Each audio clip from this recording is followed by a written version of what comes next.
Hi everyone. Today we are with Tad Major, who has been in the NFT space for what seems to be quite a while. But in this space, quite a while can mean a couple of months.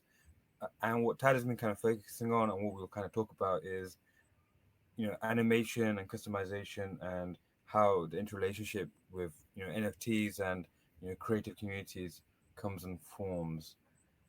And yeah, and I think the best way to start these kind of podcasts is, essentially just kind of ask you, your kind of background, what were you doing before NFTs, how did you get into them, and what are you working on now?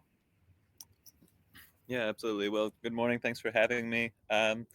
So started, uh, I started looking into the NFT space more, following kind of my intro into crypto, and around February, I guess, was following it for years and years and never really made the jump. And then finally in January, really started downloading some trackers, figuring out more of what it's about, doing some reading, and then in February, I guess I finally started really buying and trading a lot of different crypto. So bought a lot of different coins, rode it way up, and then being as new as I was, I rode the crash all the way down in May.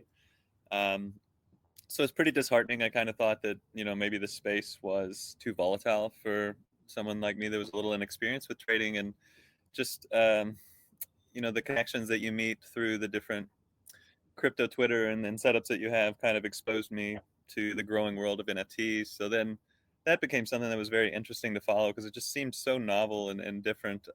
Just a very unique idea of a way to have like a truly digital art form that had on-chain provenance that was immediately trackable to the owner, that had all these different ways it could be set up. It was just really unique and interesting to me. So I just started following along more with that, and then I guess what really got me more interested in working with them myself and taking a little more time with the project. The Forgotten Ruins Wizard Cult came through, and that was actually the first project that I minted from the beginning. I think I at that point maybe had purchased a couple of NFTs that were very inexpensive. I was still terrified to spend more than just a few dollars. Um, on a new project, as it just still was so different. But pretty much as soon as I saw this community, I guess I found it just a day or two before the mint actually happened, and kind of taking part in that whole process, seeing how it rolled out, how the community formed around kind of what started as an idea and then became more fleshed out with all these really cool wizards with all these different personalities, and then all the ways that people started creating memes and funny different expressions of their wizards just to make a laugh, got me thinking about what opportunities I might have to be able to create something to kind of jump into this space. And honestly, I come with a healthcare background, so I worked hospital work for about 15 years, and actually at a point in my life where I'm trying to transition into a cyclical working, so that I work a few months a year, and then I actually live in another spot. I live in South America for the majority of the year, and then I come back and work for a couple months again. So there was tremendous opportunity within the NFT space to create and build and do something while I'm not in my traditional work cycle, and still generate some income and interact with that community. So it really slowly, just kind of organically happened over time.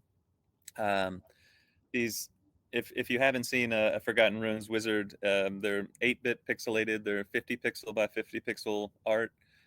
So they're very easy to manipulate and move around. The simplicity kind of adds to the allure for me, because I'm also a very amateur animator. I actually downloaded my first program after the wizards came out in probably the end of May or beginning June.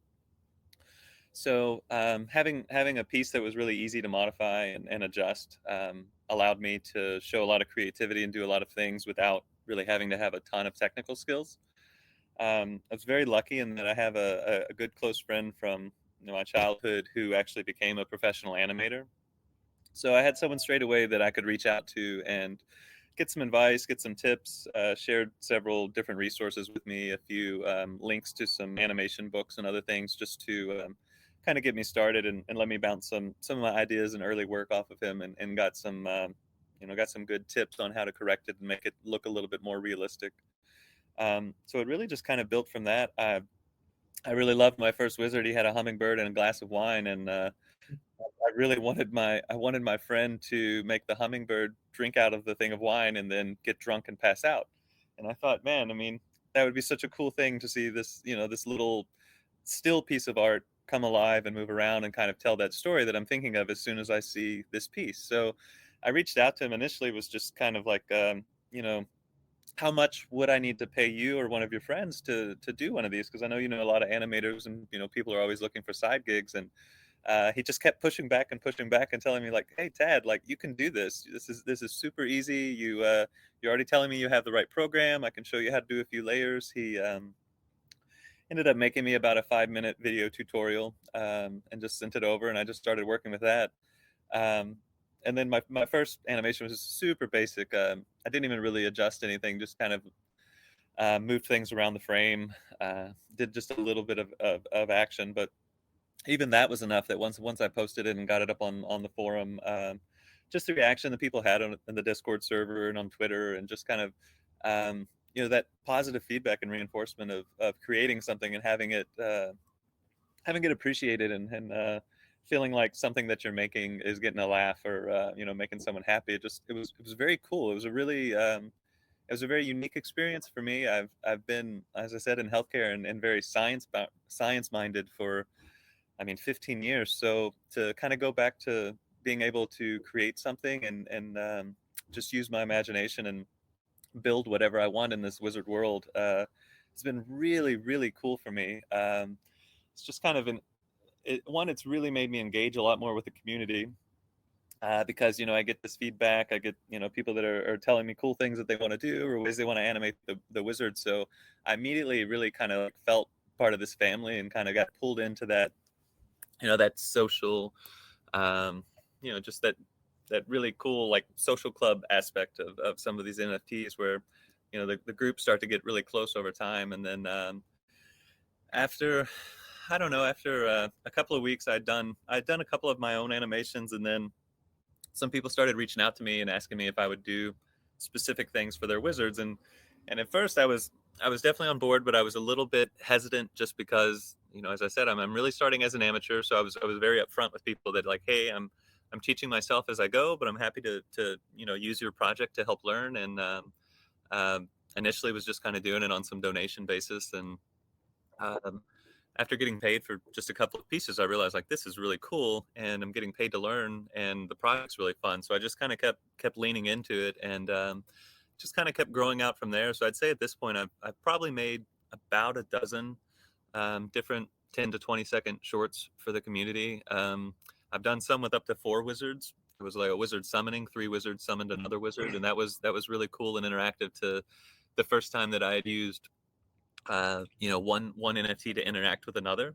So that was also like really something that opened up a new door, just like seeing how, like how all of these things in the space are so connected, and really just have honestly infinite opportunity. I mean, there's just so many ways that you can go with all this kind of stuff. So that's what initially got me plugged into it. And then I would get an animation out, people would post it on Twitter, it would get some retweets, it would get sent back out more, I would get more requests for commissions from that. And then over time I started being able to ask a little bit more and more for each commission. And it started to get to the point that I thought that like I could almost kind of make a go, just with being an animator, and just kind of trying to find ways to work in the space and create and build. And I've just found it super rewarding, because, like I said, coming from a science-minded, like rigid kind of profession where I don't get to make any creative decisions, everything is kind of locked down in medicine. So um, having this opportunity to kind of like reopen my creative side and do these things has been really rewarding and very cool for me. So I'm very interested to see where it goes. I mean, I think this space is so early and so new that there's a lot of things that will come ahead. But um, honestly, for me, I've got 100 stories I want to tell about different wizards already. So I think I've got a lot of work ahead of me just before I would even get outside of this project. So that's kind of how I came into the space initially. Of course, after Wizards, I've dabbled in several projects, and minted several different things, and bought and sold projects, and things that I'm holding now. But for me, the Forgotten Realms Wizard family is my home base. That's definitely my first Discord that I check, the group that I talk to the most often, the marketplace that I'm very active in. So I think that there's probably room for me to grow into different communities, but right now, this is definitely where I find myself the happiest and kind of the most connected to the people. I definitely have a fantasy science fiction background. Read a Mhm. ton of old literature when I was a kid. My father always had old Edgar Rice Burroughs and everything else from the '60s. I was the child in high school that was like reading a bunch of books that were yellowed and the covers were held on by rubber bands and stuff like that. So it's super cool to kind of reconnect with that science fiction fantasy community and as an adult in a different way and kind of blend the technology in it. So Mhm. it's a very unique experience for me. Awesome. Thank you for laying the groundwork there, Ted. Um, you mentioned a couple times there, how you sort of got drawn into this community, um, and I think there's a real kind of important point there around being like invested in what you're doing. So like when you first started creating for the Forgotten Runes Wizard Cult, you already owned a wizard or an NFT, right? Correct. Yeah, yeah. I'm actually minted some on that day, so I had been in part of the community from the beginning. So this is a point we brought up yesterday with a guest we were talking with about how somebody could theoretically join a community and do more or less what you did in terms of being an active member in the community and providing like sort of art for them as a way of maybe working your way up to buying an NFT. Um, what do you think about that in terms of like just kind of doing the like animation, kind of working and putting sweat equity into an NFT project as a way of getting involved? I mean, I think that's brilliant. That has been part of what I've done with the. I would say actually every bit of the earnings that I've made off wizard animations have gone back into buying more cool wizards. You just it makes you active in the community in a special way, and then you kind of look at them differently once you're using them for not necessarily for work, but just interacting with them so much more.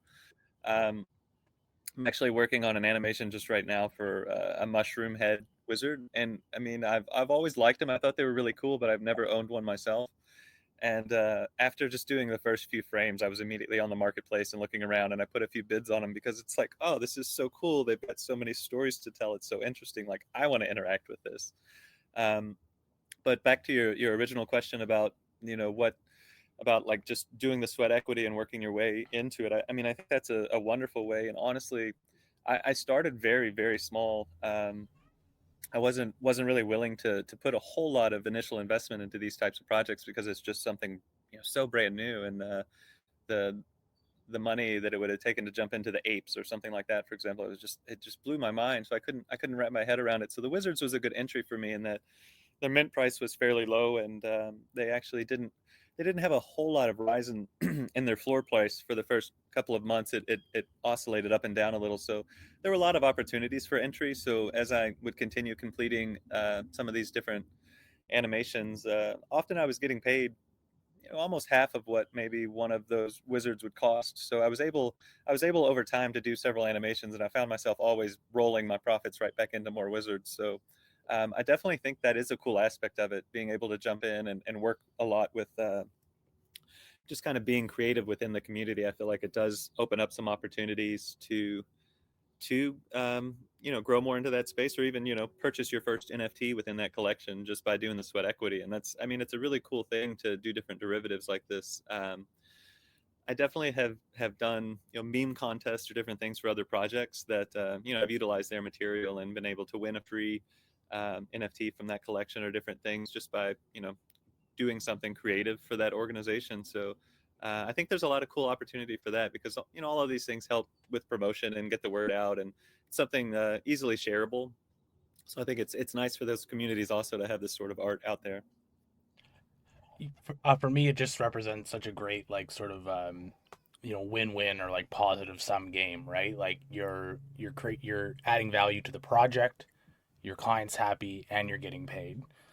Absolutely, that's how I saw all of these projects. I don't think I had a single animation that I completed that after I sent the final copy to the wizard holder that, oh man, it'd be really cool if the broom spun around 2 times before he jumped on it, or it would be really nice if you could make that happen too. Is this too much? And I mean, every time I would hear their idea, and I mean, it's their wizard. They're building their lore, so it's kind of like I want to match as much of what they have in mind as what I'm able to do.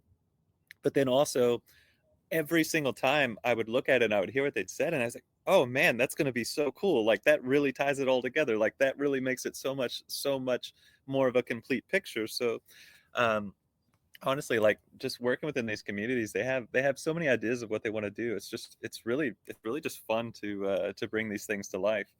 And then just by doing that, you become a more active member in the community, and you're posting these things that people, even if it's not their animation that's built for them, they're seeing it and they like it and it's cool, and like it kind of gives you some street cred within the Discord or the Twitter or whatever. So in ways it almost like builds your own reputation, but then also, yeah, it's super good for the project because it helps get more eyes on it.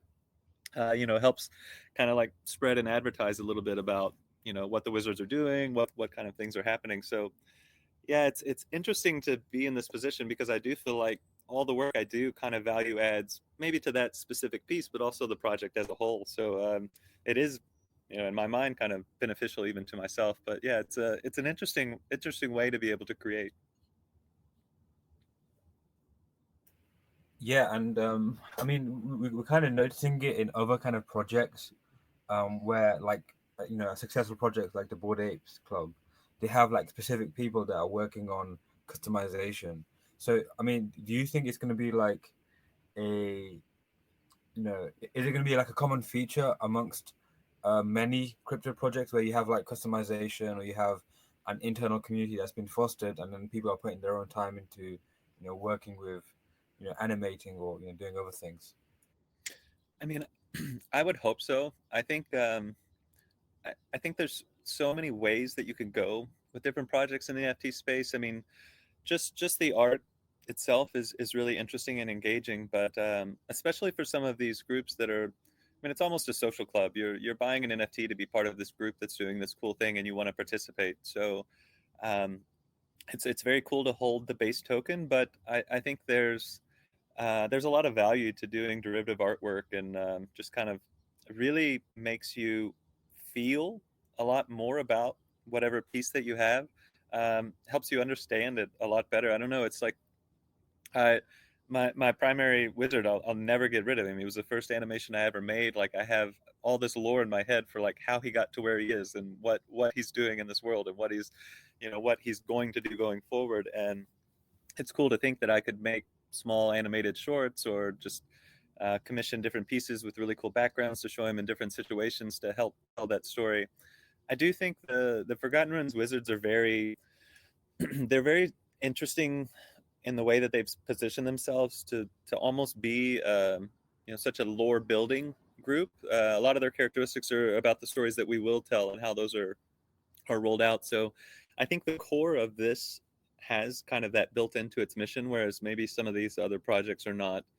Um, that might not be one of the cornerstones of what their project is trying to do. But I do still think that there's a lot of room to do these kinds of derivative pieces because it's any community that likes the art, that likes the style, or that just is invested in a different project. I mean, I think anytime you see something that kind of has that aesthetic that is pulling in some of those styles, but then it's slightly different. I mean, you can appreciate it more than the layperson just because you're vested in that project. You're a part of it. You have seen all of these things for so long. So when you see something slightly different, it hits your brain in a different way. So I think the ability to kind of morph these around and change them is really cool. And I think you'll see that in a lot of different projects. I mean, I don't think every project is suited for it, but I see a lot.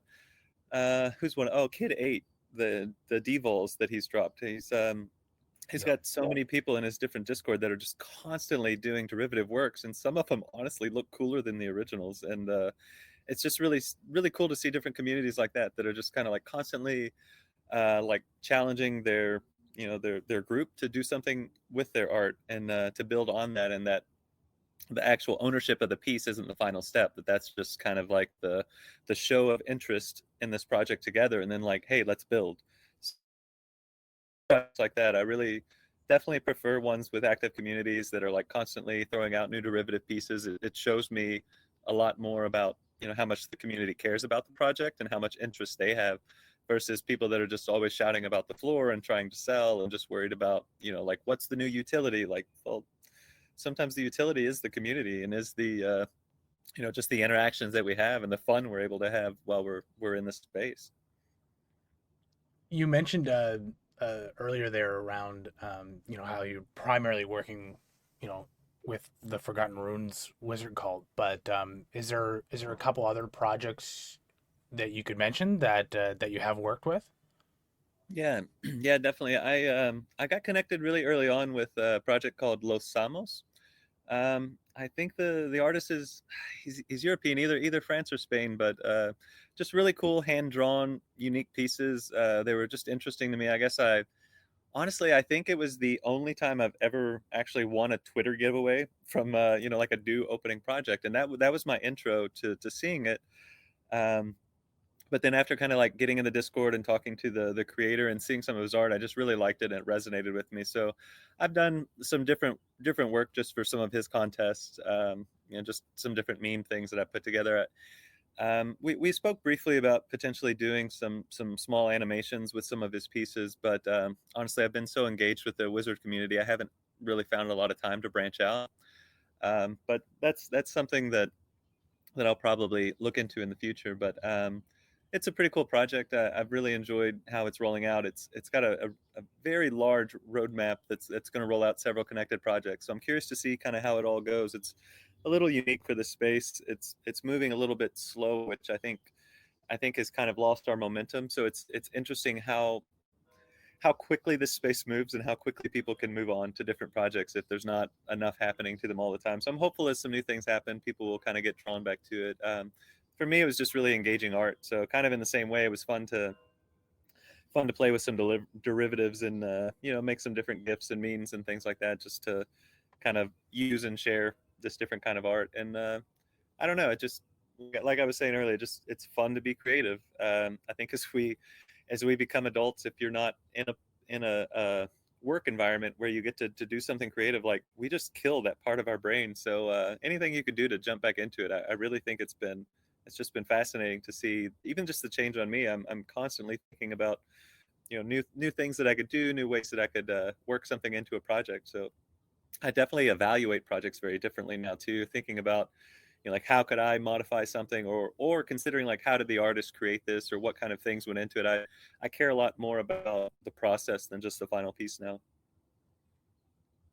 And I think that's a very interesting point that we should talk a bit more about. So what are some of the more interesting ways of how you diagnose a project, let's say, and then the other question we can go into later is probably around you know IP, and how much rights do you have as the owner, built into a collection, because there has been a few kind of like issues regarding derivatives, you know, but like what's your kind of takes on those two subjects? Sure. Well, just to start out with like the IP rights. So for me, the Wizards, as I said, was kind of my first mint that I really jumped full into a project, and they're really promoting and active with the Wizard holder themselves having full IP rights to anything that happens with the Wizards. There's still contracts being written. I don't think the legal aspect is totally done, as things in our meat world take a lot longer than they do in our metaverse. So I think 2 or 3 months in, they're really close to getting everything kind of signed and contracts done with the lawyer aspect. But just the thought that anything that I make is mine, and that I can create as freely as I want with any of the wizards that I own, and up to doing anything. I can make cartoons, I could make animations, I could make a clothing line, I could make a food product and slap my wizard. I mean, whatever I wanted to do to utilize this thing that has been created by someone else, but now the intellectual property is my own. It's a pretty cool idea. Um, I think it's one of the things that makes the Wizards unique. We can all do as much as we like, and I believe the way that it's currently, I don't know if it's finalized, but the current expectation is that up to $1 million of revenue generated by a Wizard is solely that Wizard owners. But then after that point, there would be some worked out with the Forgotten Runes Wizard Club to have some profit sharing that goes back into the organization. So that's kind of it's a really interesting way of really helping those with ownership have ownership within the project. I really care about this project for a lot of different reasons, but it's cool to also think that, wow, if this project really takes off, like I'm a part of that, and I can, like my wizards can be part of the derivative work, or things really pop off. Like I have the option of also being somebody that profits or benefits from these sorts of things that are happening. Um, and sorry, I forgot what was the other part of the question before the IP, talking about different projects.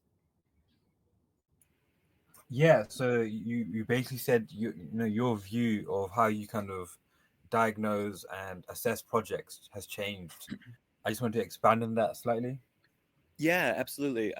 So I mean, I think the easiest way for me to get my finger on the pulse of a project would just be to jump in and kind of interact with the other people that are in that space. So whether it's just following a Twitter feed and seeing how they interact with their community, or trying to hop into the Discord server and seeing what people are talking about, you can get a pretty good idea just by the way that the feeling of the servers. Are they talking only about how it's going to moon? Are they talking about the utility, or are they telling you about how they built it? Are they giving you teasers of art? Is it enticing enough just because you're interested in the community and the developers themselves, versus is this is just obviously so many pump and dumps out there that it's interesting trying to evaluate projects now, because I feel like even just in the last 3 months, I feel like you were touching on earlier, like 3 months in this space is like decades sometimes.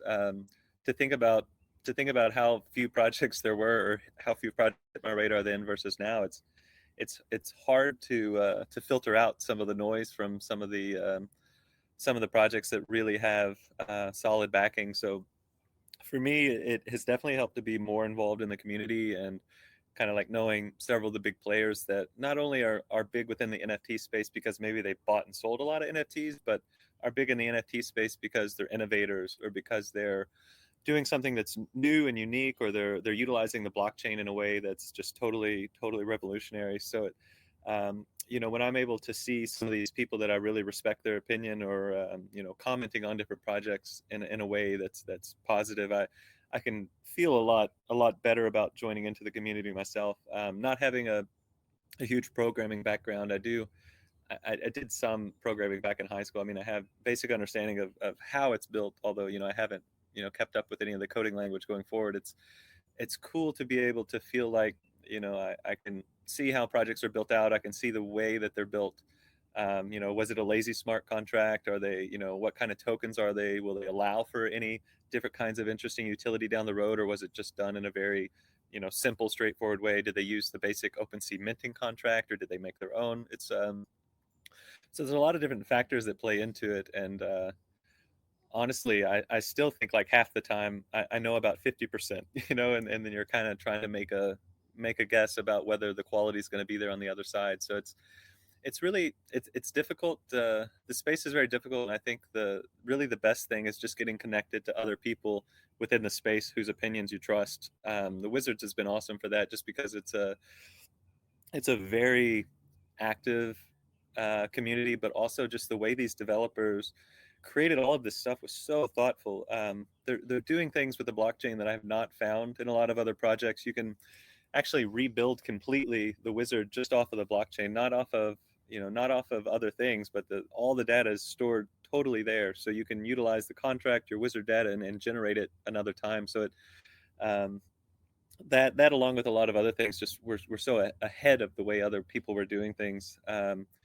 It kind of set a high bar for me for new projects that I want to get into. I want them to be that innovative. I want them to be pushing the boundaries of what's possible within this space. And so I think that's why I keep coming back to the Wizards, and I keep spending so much of my time there. There's just a lot of really interesting functionality that's built in that I haven't found in other communities. So I think that's I definitely look for those sorts of aspects when I'm trying to evaluate a new project, to see what are they doing that's different, versus is it just the same project but with a different animal picture on it. And those are the things that I've tried to steer away from. And honestly, the space is so crazy. Sometimes those are the projects that just take off, and I've missed out and watched from the sidelines. But I feel good about having conviction about the primary project that I hold being so holding these values of decentralization so high, and the intellectual property to all the wizard owners as one of the real primary aspects of this project's really gotten me motivated to do more spaces like that. Well, just sort of tying things together a little bit here. I myself have done some animation for Wizards. You were a bit of an inspiration to me in that sense, in that I Yeah, saw that you weren't really a professional animator, but you were able to like get in there and just by putting in the work and learning, you were able to make things that were still cool and people enjoyed, right? Um, absolutely. so sort of just tying that back into the NFTs, actually minting them yourself. Is that something you've done for clients at all? Um, and if you could speak to if that's kind of been a positive experience, or if that was maybe a little too much of a hassle. No, so I actually did that.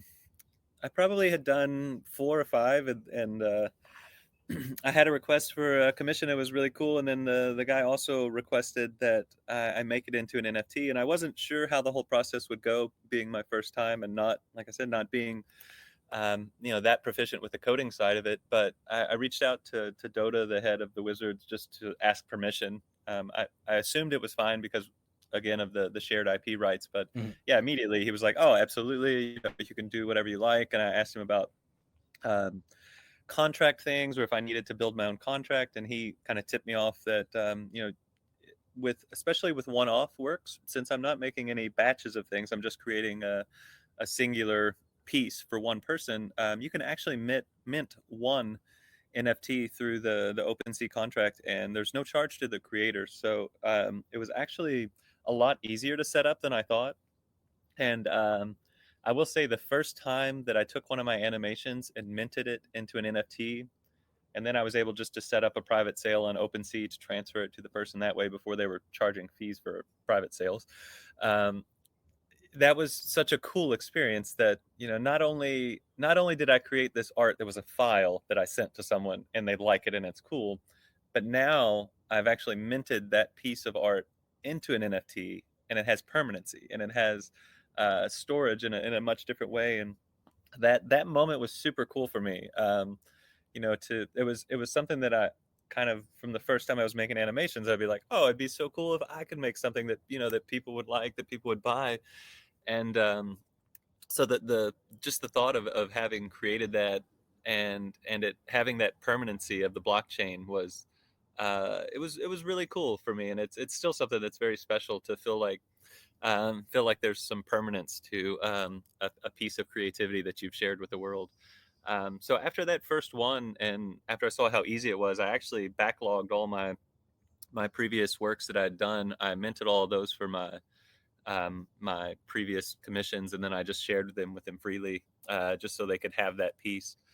So I'm minting most of my work now. I am going ahead and minting and just holding it on my OpenSea profile, which is also kind of cool because we're all so new to this space that most of our in real life friends are not active in NFTs. So it's a really easy way for me to just pull up my OpenSea account, go to my created tab, and then I can share all of the art and the things that I've created with these other people in the real world as it is.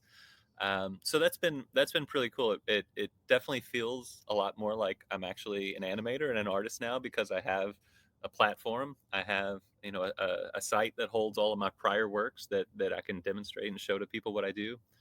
Um, Also created a few just Twitter banners and other small art pieces just at request of different wizards, and I've minted some of those into NFTs as well. And it's not as necessary within the wizards because we have this really cool book of lore that is a blockchain stored way that we can update and upload different written stories, photos, animations, and other things for our wizards. And that book of lore itself is actually stored wholly on the blockchain also. So In this project itself, it is a little bit redundant because there's a way to access all of this media material in a way that's permanent. So some of the benefits of having it as an NFT and that permanence and that provenance is not as as important. But I think people still really like having it in their wallet. They think it's cool to have that piece minted, and it feels different when someone just sends you a link to a Discord file or drops you something in Dropbox versus if they're selling it to you as an NFT and it's kind of more part of this space. So for me, the costs haven't been that bad. Although, of course, gas has gotten so expensive in the last several months that um, even though it's free for me to mint it and set it up, it's still fairly expensive for that new owner to transfer it to their wallet, and sometimes that can be rather cost prohibitive. So I do hope we maybe can find some better ways to do that down the road. But yeah, it's super cool to be able to be a part of this space in any way. But once I'd made and created and minted my own NFT, um, something definitely clicked for me. I definitely feel like I'm truly like this is truly one of my roles. This is one of the hats that I wear now is like animator for NFTs, and that's something that I would have I think always felt a little more amateur if I was just doing it solely on the side, solely through emails or other means. Now that I'm actually interacting with the specific marketplaces that are so core to our NFT space, I feel like I'm one of the creators now as well. So that's kind of a cool experience. Well, one of the sort of coolest things about NFTs in general is, of course, that the artist can get paid on, subsequent sales of the art. So, for example, the fees on OpenSea or whatever, 2.5% going to the creator, even on secondary sales.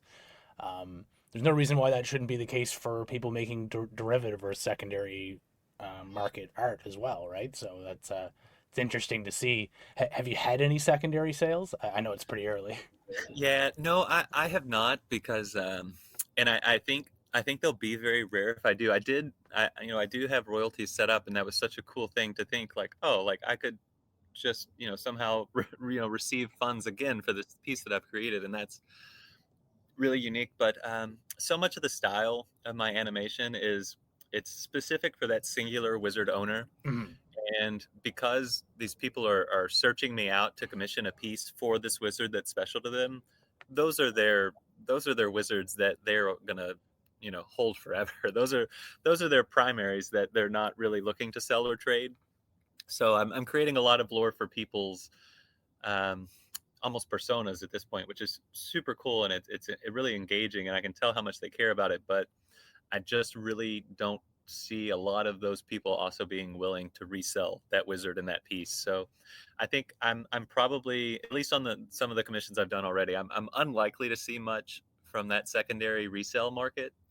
But I do have some plans to do some larger group animations where I'll pull in 10 or 12 wizards and do some different things, and then I could see at some point maybe those wizards will move along, and I could potentially gather or capture some of that profit on the upside of a resell. But I do think, especially for an artist, I mean, I'm definitely an amateur in teaching myself and learning all the time, and there's a lot of different techniques to learn, and I spend lots more hours than I have to create some of these things just because I want to try something new out kind of with each one I'm making.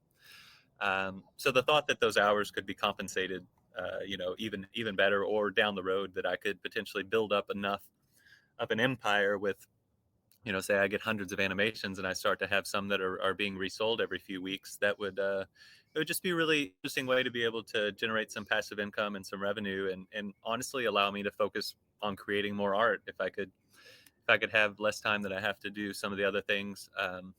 In the real world, I would constantly be building. The only thing that keeps me from animating is when I get pulled into doing other things. I mean, this has truly become my passion. I mean, I'm kind of driving my wife crazy. I'll spend 14-hour days sometimes on the computer and I don't even notice it. It's just so fun. You get into these projects and these wizards, they just speak to me. I mean, you just look at the frame and you're like, oh, this wizard wants to do this. And especially after you talk to the owner and they have a couple of ideas for it, it's like, man, like I want to make that happen. I really want to bring this wizard to life and make this thing happen for you. So it's sometimes I definitely get lost in the pixels. So I Yeah. would love to have the ability keep growing that out. And I mean, Lord, if I could find a way to have some, secondary revenues that are coming in, so I'm not even only getting primary sales, that would, I mean, I would gladly retire myself into this space and just only be a content creator, because it's just been so rewarding for me. Just kind of like being able to build these things, and honestly, just I I love. Obviously, I really enjoy that I get paid for these pieces, but the feedback from this community has just been unreal. I think I don't think that we have that ability in the real world to do these sorts of things in the same way. You never or rarely get to see an artist face to face. So I remember that being one of the coolest things for me when I started NFTs. The very first NFT I bought was an Anthony Hurd piece that just was really cool. I guess it was on Hen. I think somebody stole it out of my wallet when that whole breach happened. But um, it was just really interesting because I thought it was cool. I liked his art. I sent him a message on Twitter and he responded to me. So here I am, like, talking to this artist that created this piece, and I got to, I could ask him questions about, like, oh well, what's the significance of this, or what, what led you to do this different part in the piece. And it's like I've never enjoyed a piece of art and then had that direct access to the creator, and it was so eye opening to see kind of how different this space is versus a lot of things in the regular world as it is. And so it's been super cool to be able to step into some of those roles, and just to be able to interact with the people that have asked for pieces from me. And honestly, like, a handful of the people I still talk to at least weekly, and I met them solely through the space and doing this thing for them, but through our interactions and talking on Twitter and working on the commissions together, we become friends. And then you're like expanding your collective social world. And especially, this space is so cool because we're all over the globe. So I've just got these new people I'm chatting to from kind of all over the place, and all of it really comes down to just because I wanted to create some wizard art. So that's a really cool thing that is aside from just the secondary resales or derivative art, or just the positive feedback and the ability to, like, build a social community as a person that's kind of newer in the space. It's just been so engaging. And of course, crypto Twitter is its own world, and it's really interesting. But it's hard to it's hard to underestimate how cool and important, like, NFT Twitter is. They're just so supportive. I've gotten so I mean, I must say good morning to 100 people every day, and I love all of it. It's just really interesting, the commonality, just the way that we all work together, and kind of everybody wants to have a rising tide that brings us all up, instead of just being so focused on our own projects. So I've really kind of found my home in this space, being able to just be kind to people, to help out, and to feel like there's a lot of people out there that are not going to take advantage of that, but really respond, and that resonates with them also. So it's I don't know, I'm going to be doing this as long as I can, and get. I mean, honestly, the more I'm able to build and sell, the less I'm going to do in my other profession, and the more I'm going to try to pour into this, whether it's learning more coding, or smart contracts, or just becoming a better animator using different programs like that. It's just it's hard not to get pulled in. I mean, the community is just so engaging and interesting, and everybody just has these really unique perspectives based on what they're bringing to the table, or where they were before they came to these projects. So it's I don't even know where we started on that, but I'm just so excited about this space. I mean, it's so wild to consider that it's only been, I don't know, maybe 3 or 4 months that I've been actively involved in this, and it honestly feels like my a lot of my persona is NFT. So it's interesting how quickly it becomes part of your core. It's a Yeah. really, I feel like it's really unique. It's just so far past the art. I think NFT communities are going to be kind of that first true metaverse. We're already positioned. We already have social groups. Like, I would hang out on a Friday night in Sandlot or wherever, Treeverse or whatever it is, with this wizard group. I can't wait to see our wizards running around and being able to just interact with someone in another platform. It's super cool to consider all these things that are going to come from this. You mentioned a couple times there about you can, like, improve an NFT sort of thing. So you could theoretically buy an NFT, add value to it, either via creating lore, or creating animations, other content for it, thereby sort of boosting its value in the same way someone would buy a house and apply a new coat of paint, and then um, and then sell it for sort of a profit, having improved that asset. Um, I'm just I'm sort of caught on this idea that like there's almost this whole other market that hasn't really been tapped into, and like we're kind of on the bleeding edge of that. Besides animation, what else can somebody do to sort of improve an NFT or like um, add value to a project in that kind of way? Sure, sure. Well, I think that that is a really interesting part of it, and I'm sure that there'll be more and more things that get rolled out. I think one thing that's kind of missing is you almost need a way that these derivative works are directly tied and almost locked to that primary NFT. I know there are some different token types that do allow kind of like some kind of linking of different ownership. So I think that that will be interesting in a way that you could actually create things and build it out, but then the primary ownership of that NFT would also potentially give you ownership of these derivative things if the sales were to come. Something like that would be really interesting. But I think there's a lot of different ways to build value into your NFT, and I think anything that increases exposure or just gets more eyes onto that obviously um, creates some desirability. There's of course like some different people within the NFT space that are have huge followings, and just the utilization of whatever profile they picture they have is a huge boost to the popularity of that different brand, whether it's that specific NFT or character itself, or if it's just the entire project. Just the visibility of having more people having seen it um, creates more interest, creates more demand, and then obviously increases prices of that as more people want them. So I think anything that you can do to raise visibility or kind of help spread the word about a project does build a little bit of more value into the project. And I definitely, especially early on, I would say every wizard I bought after I did my first animation, I would always, when I would look through the marketplace, I would look for a wizard that wanted to tell me a story. So I would look for the wizard that I thought, even if this isn't one that speaks to me in a way that I want to keep him forever, I think he's got a really cool story that I can tell. So I want to buy this wizard and I want to make this little animation. And in my head, I'm thinking, I'm going to make this animation and I'm going to post that up. And then I'm going to sell the animation and the wizard together to the new owner, to someone that this really speaks to. And I did a lot of my buying and selling considering those sorts of aspects. So I think as more derivative work is available and people interact with that more, I think those sorts of things will be more highly sought, because obviously if you just have a blank 50 by 50 pixels piece, that's something. But then if he dances around or does some different activities, like that's cool too. But then okay, he's rescued his familiar, this is how this wizard got this monkey. Or he's got a beer stein, like what does this beer stein do, like how does this interact with this wizard's world? Oh, he can summon beer, and when he drinks beer he turns into a giant wizard. Like, oh, that's really cool. So there's a lot of I think there's a lot of ways, and it doesn't just have to be animation, but any of those derivative pieces just kind of help tell the story more, build the lore, or something more around that actual art piece. And it wouldn't even have to be necessarily a PFP. It could be even just a piece of art that I've seen. A friend of mine that I made through doing an animation. I guess it's the Punk Gans or B Gans.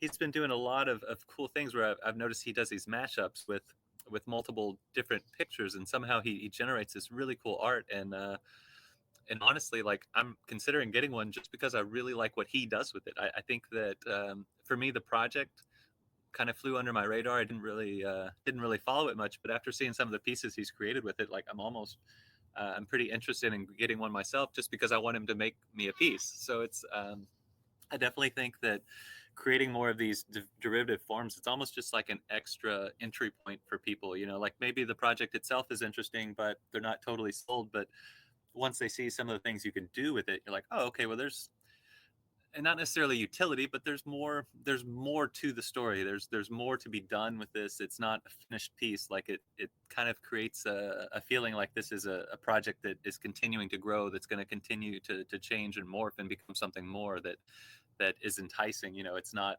set in stone. It has the opportunity to be more than it is already, and that's a really cool thing about doing secondary works, because you can use your animation, you can kind of change whatever small things that you want, and kind of like make, really customize and make something your own. So I think over time there's going to be more and more of that, because we've all seen there's, I don't know, dozens of projects dropping every day now instead of every week. And so there's going to have to be different things that differentiate projects. And I think just creating more around a base piece rather than just creating more and more projects is something that I hope to see going forward, because I think we're flooding the space. It would be nice to see more of these projects really fleshed out in a much better way, and kind of build stronger communities around those by doing a lot of secondary, and then hopefully tertiary artworks of people making derivatives off of derivatives. I think that'd be super cool to see just all the things that are built.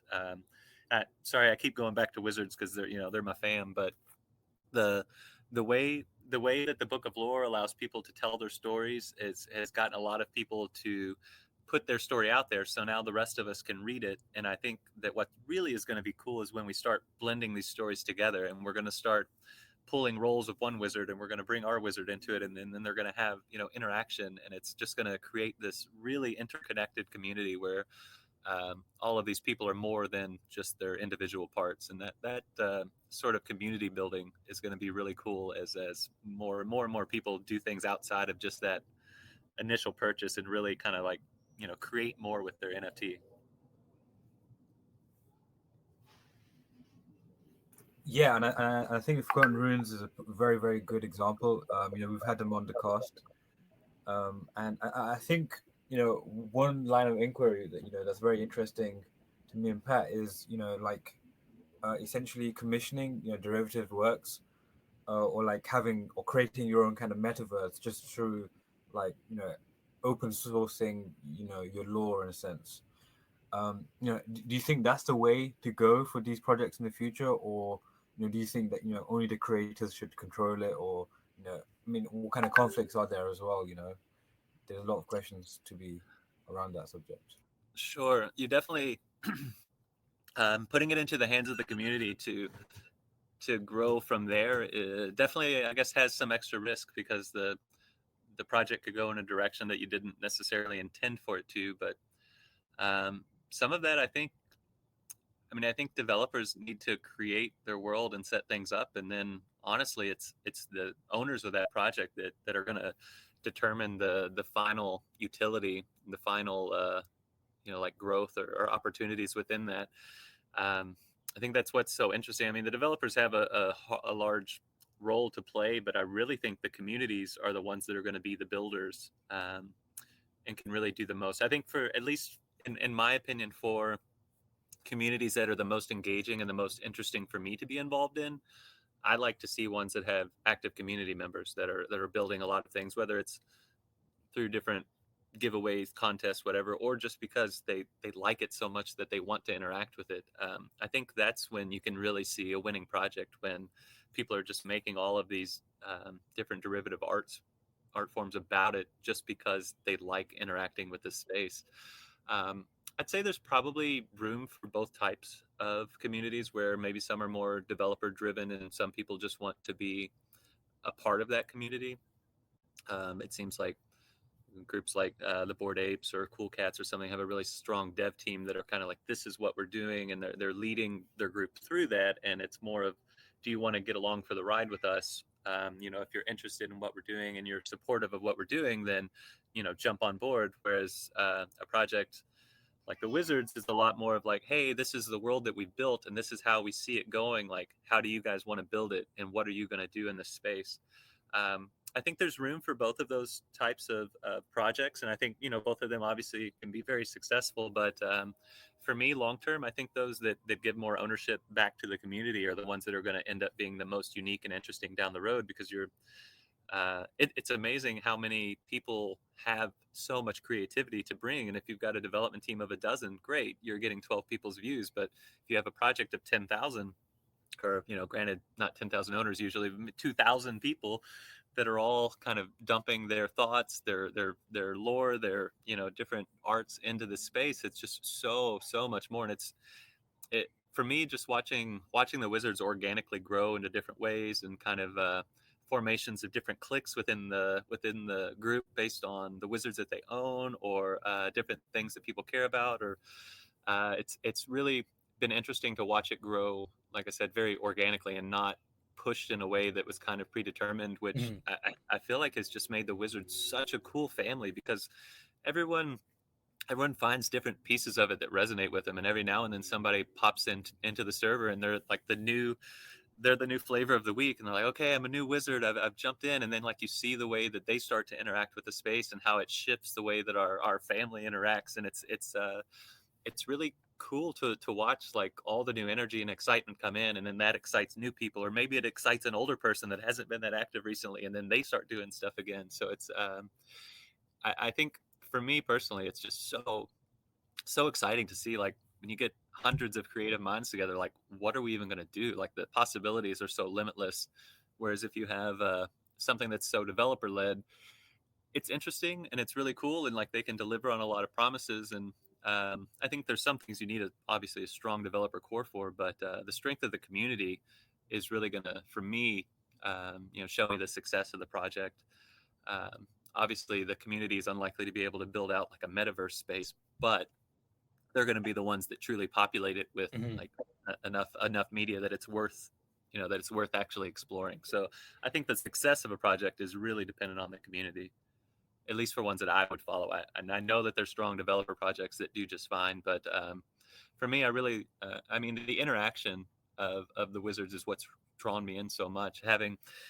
Having those different people to bounce ideas off of, and not just like looking for personal gain. I mean, obviously we've all invested into this project for different reasons, but we do hope at some point that we have a positive return on it. But it's almost kind of an afterthought.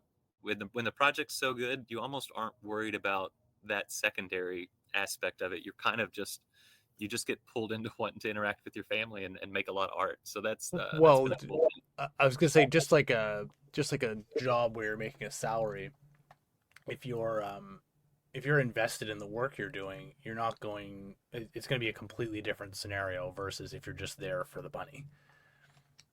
Exactly. It's so much more fun that I don't really consider the hours that I put into it as work. I'm just kind of, I'm with the Wizard fam. This is what I'm doing today. It's a very different way to be able to generate some revenue. So it's super cool to have that opportunity.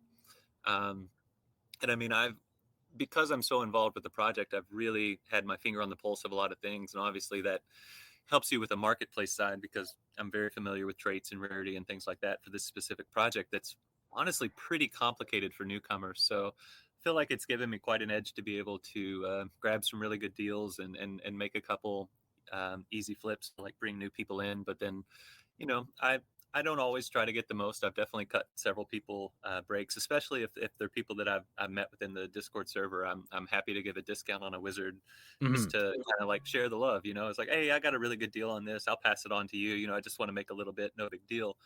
And I don't see a lot of that in other communities. I definitely, I see, people kind of like chanting and cheering for their group and for their home team, but I don't see kind of this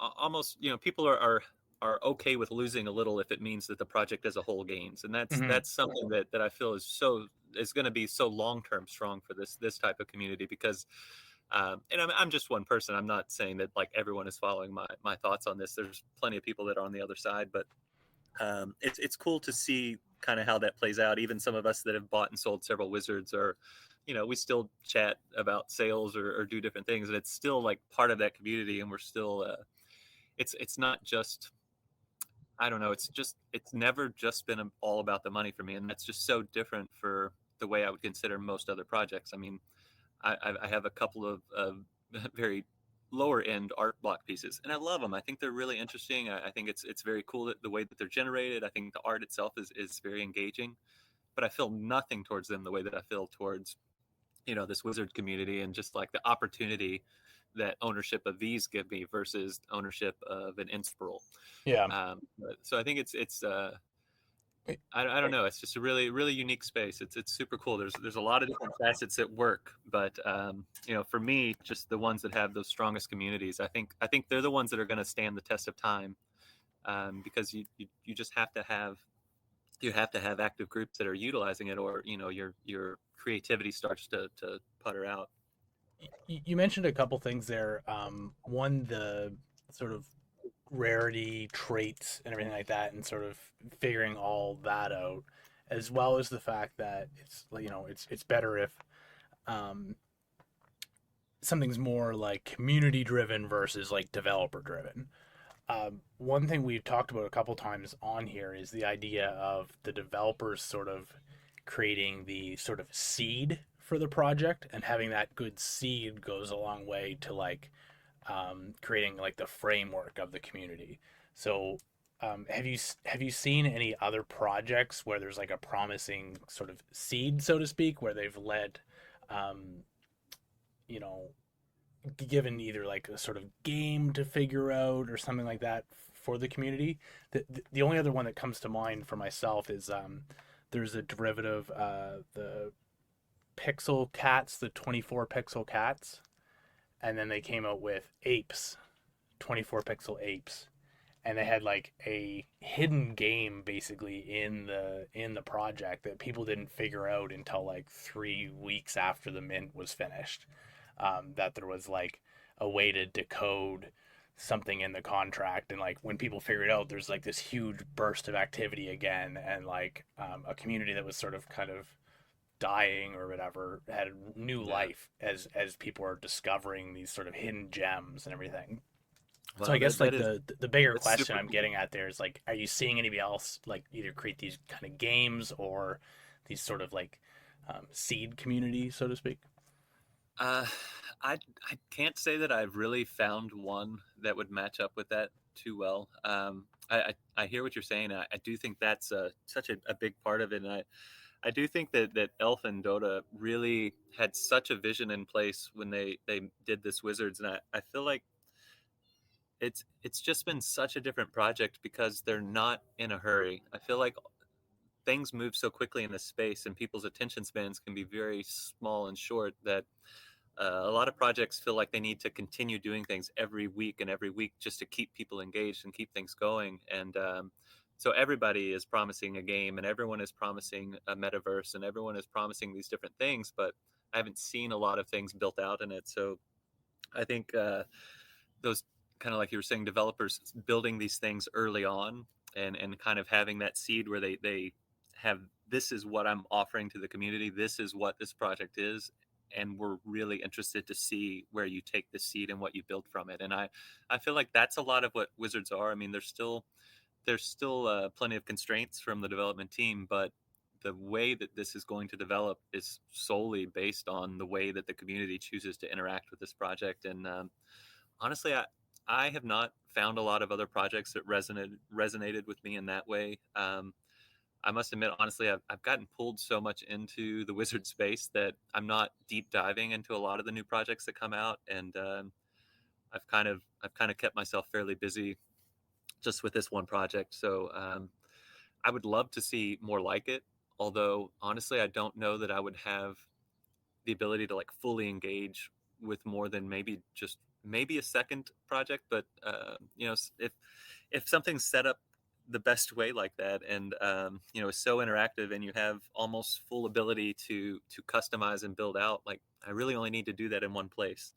um, Maybe over time I'll be able to split my interests a little bit better, but for me personally, the just the wizard standard just resonates so much with me. I mean, I think all of us that are really interested in fantasy and science fiction, or whether it be through different media or books or movies, it's just something that uh, it's interesting to be able to be a part of the storytelling, because we've been consumers of all of these stories for our whole lives. So to have that opportunity to then be some of the creators is really cool.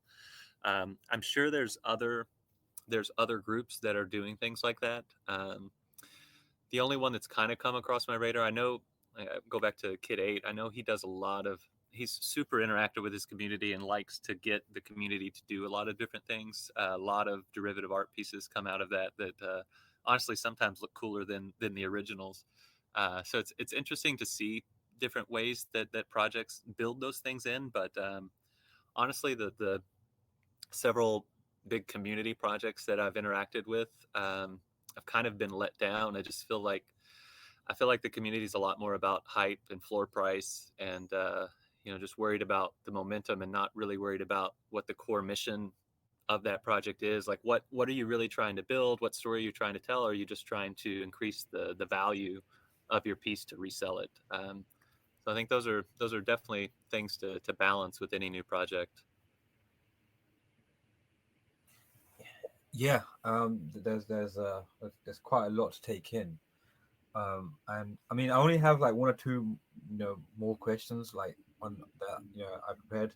Um, the next kind of question I have is, it's more related to, where do you kind of see like communities going, because I mean, obviously, I'm not asking you about like specifically governance and DAOs, but like more the community aspect. How will, because you've mentioned Discord, you mentioned Twitter, you mentioned all these other projects that are very community oriented, and one thing you said earlier, like community is a utility, and that just like sparked something in my head, right? And that's a huge way of like thinking about projects.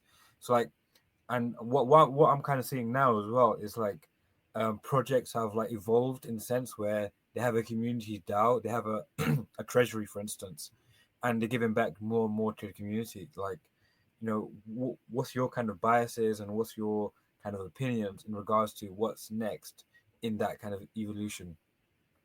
Yeah, that's super interesting. Yeah, I followed along with several different DAO creations, and the thought behind it is really really cool. Um, I think a lot of these different projects are going to keep growing in this way. Kind of like you were mentioning, Discord and Twitter, and these different ways that we can just communicate with large groups of people. The way that you can kind of disseminate a message to the masses in a way that just really wasn't possible years ago. I think I'm a little bit older than most in this space, so I remember the days of ICQ and MSN Messenger and all of these things, and it was just so revolutionary to be able to talk to anyone anytime. The thought that now I can send a message out and not only talk to one person, but I can communicate and interact with every I don't have a huge following, but hundreds of people on my Twitter following, or be able to get into a forum with 1,000 members and share thoughts and opinions, and how widespread that is. I think the DAO is kind of a natural rollout from that. It'll be interesting to see how it works, and obviously they have ways that they can set up things. I think that the hardest thing with the DAO is I've seen the few that I've seen set up, they struggle to have enough interaction from the participants to really feel like they're robust enough to truly kind of govern and manage the project. It really seems like normally there's just a handful of people that are really active. There's a few people that maybe will vote, and then there's a lot of just inactive participants that are just holders. So I'm sure there's a lot of different ones that I have not participated in that are a lot more interactive and have a lot more community involvement. I think that that's kind of a natural way that all of this is going to go. I mean, we all have found ways to form different social communities and different online interactions. It's just a new way to incorporate ourselves in a way that now we can, share in a measurable and recorded way. Also, an online business activity, or a way that we can help develop or push a project or company or role, kind of as an organization or as a group collectively. I think it's a really cool idea. It seems like they are something that is going to become very powerful going forward, but I feel like very much are in the infancy stages. It will be interesting to see how it all works out. I know it seems like there's a lot of regulatory issues that are probably going to raise their heads up too. But I don't want I don't want to go too far down that pathway today. It's another aspect of our space that we'll have to figure out going forward. But for me, I think it's going to be really interesting, and I think a huge flip when there are places online that we can physically or feel more as we are interacting with each other in a more physical way, more of a virtual reality, if you will. I don't think we're going to have to necessarily put on headsets and run around in that way before this flip happens. But I think once there's opportunities for people from different projects to get into a singular space and interact with each other, even if it's just a visual representation on screen, I think that's going to be super revolutionary. And that's going to be something that cuts down even more barriers within our world. Kind of wherever you are, your representation is going to be what you bring to that metaverse. So the way that you choose to interact with it is solely related to what you've shared with these people. So regardless of your background, of where you live, your geographic location, any of those factors are suddenly no longer a part of your initial social identity with someone. So it'll be really interesting as these projects roll out more and more, people become more solidified and interested in that space, and then kind of seeing how the internet continues to advance and what sorts of things we build. Almost, and it's just a brand new frontier of the way things are going. Truly, it's like um, I don't think it's like a Matrix style thought to think that like we're going to be plugged into this world in a way that's going to be really unique and interesting. And I think a lot of these NFT projects are going to be some of the first players in that space and are going to really we'll probably be there and doing that for a few years before the masses really pick it up. So it'll be cool to see how these different things build and how they change. And I'm really happy that the group of NFT people are going to be the ones that build that out, because we are very community oriented and we are very conscientious and compassionate, and we care about the things that I feel like regular businesses aren't as cued in on. So um, kind of one of my abstract hopes is that we as an NFT community really get in there and can robustly build out some of these things before just some regular corporations that are looking for profits come in and just find a way to maximize and ruin one more aspect of the world. So it'll be cool to see kind of how we're able to build it out and how quickly we get there. But what seemed like just an abject fantasy only a few months ago now is like starting to become real. So I can't imagine what sorts of things we'll have available to us in the next year as this space continues to grow at this lightning speed. Cool. Yeah, I mean that was more or less it from my side. Pat, did you have any questions? No, I think you've done a great job there, Tad, going over everything we kind of wanted to talk about in general. Was there anything that maybe we didn't touch on that you wanted to speak about, or did you have any questions for us in general? No, not really. I mean, I'd just like to thank you for even giving me the opportunity to come on and speak to you guys this morning. It's a really interesting thing about this space is that we're all new, but we're all experts. So, like you were saying, at first I was like, well, I don't know how much technical things I can share or how detailed I can be with some of these different things. But honestly, we all kind of have a story to share and have like some interesting components. So I'm just super happy to be a part of this space, and I'm glad you gave me the opportunity to come in and just speak with you guys. I feel like sometimes just by talking about things or answering questions, sometimes you understand them better yourself. I was interested by some of the answers that I came with today, and it kind of make going to be thinking about some of that stuff going forward. So no, I just don't really have anything for you guys, but really appreciate meeting you and talking to you this morning. No, definitely. It's been a pleasure. It's been very informative, and seeing some things under the hood, it's always its own reward a lot of times. Thanks again for coming on. I guess we'll pin it there. Okay, awesome. Well, hey, have a great day, you two, and yeah, thanks again.